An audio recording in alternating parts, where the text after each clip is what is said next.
मैं हमेशा बड़ा आदमी बनना चाहता था, लेकिन मैं शुरू से ही गरीब हूँ। मेरे को तो सपना भी गरीबों वाले आते हैं, जैसे कि गांव में 50 बीघा जमीन जिसके बाजू में से हाईवे गुजरा हो, वह बैठकर मैं हग रहा हूँ और अपने दादाजी को गाली दे रहा हूँ कि 25 साल पहले 50,000 रुपयों के लिए बुढ़े ने 50 बीघा जमीन बेच दिया, वो भी मुजरा देखने के लिए, जो अभी इंस्टा पे ऐसे ही दिख जाता है। अपन को किसी भी हालत में बड़ा आदमी बनना था, जिसकी वजह से अपन रात को सोता भी नहीं था, क्योंकि किसी महान इंसान ने कहा था जब सब लोग सोए तब तुम अपने ऊपर काम करो। अपन रात को सोता नहीं था और दिन में भी, क्योंकि मेरे आंखों में सपना था। दिन वाली सपना अलग है जिसके लिए मैं कॉलेज जाता था, लेकिन मेरे को बुरा तब लगा जब सपना रमेश के साथ भाग गई। सपना की याद में अपन गांजा पीने लगा था। अपन की आंखें भी हमेशा से ज्यादा लाल पड़ने लगा था। जब मैं अपने सपने पूरे करने के लिए जागता था और मेरे आंखें लाल पड़ जाती थी, तब मेरी मम्मी को लगता था कि मैं गांजा पीता हूँ, लेकिन अब मैं गांजा पीता हूँ और अभी उनको लगता है मैं अपने सपने पूरे करने के लिए जागता हूँ, जिस वजह से मेरी आंखें ज्यादा लाल पड़ने लगी है। फिर मुझे धीरे धीरे एक टाइम बाद समझ आ चुका था कि नो मनी नो हनी, जिस वजह से सपना मुझे छोड़ के गई थी।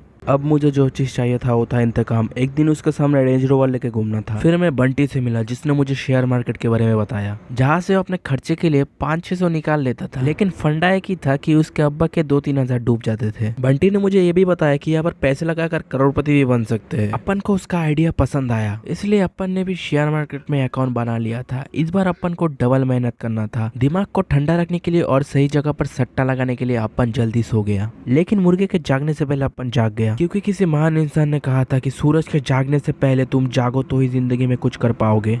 लेकिन जल्दी उठकर भी कोई फायदा नहीं हुआ, क्योंकि 9 बजे से पहले मार्केट नहीं खुलता। मार्केट खुलने के बाद अपन ने ट्रेडिंग शुरू कर दिया था। मेरे साथ बंटी भी था। पहले ही दिन 20,000, वो भी बंटी के पापा के पैसे डूब चुके थे सारे। फिर हमें एक और इंसान की बात याद आई, जिन्होंने बोला था कि मेहनत ऐसी करो कि गांड की भी गांड फट जाए। फिर हम दोनों ने ऐसा मेहनत किया, अगले 10 दिनों में 2 लाख, वो भी बंटी के पापा के पैसे, सारे डूब चुके थे। 2 लाख डूबने के बाद अपन दोनों को पूरा शेयर मार्केट समझ आ चुका था। इस बार हम लोग एकदम तैयार थे सट्टा लगाने के लिए, इसलिए इस बार हम दोनों ने अपने अपने स्कॉलरशिप के 10,000 लगाए। और इस बार तो जैसे बवाल ही हो चुका था। 12 बजे तक हम दोनों के 20,000 डूब चुके थे। तब मुझे समझ आया कि खुद के पैसे डूबने पर ज्यादा बुरा लगता है। अगले 1 साल तक बंटी के पापा के पैसे से ट्रेडिंग किया। फिर 1 साल बाद हम दोनों को फिर से स्कॉलरशिप मिला, लेकिन इस बार हमने सोच लिया था कि 10,000 का 1 लाख बनाना है। हम दोनों ने 20,000 के शेयर खरीदे थे, जिसमें से 10,000 के शेयर काले जादू के थे। काले जादू के शेयर हमने जिंदाल बाबा से लिए थे। उस दिन के बाद हम दोनों की जिंदगी बदल गई।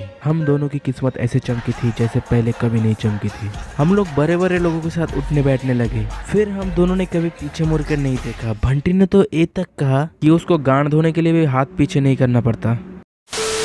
अगर आपको वीडियो पसंद आया तो लाइक कर दो, वीडियो ना पसंद आया तो अपने दुश्मन को शेयर कर दो, क्योंकि आप दोनों की पसंद अलग हो सकता है। मिलते हैं किसी और वीडियो में, तब तक के लिए गुड बाय।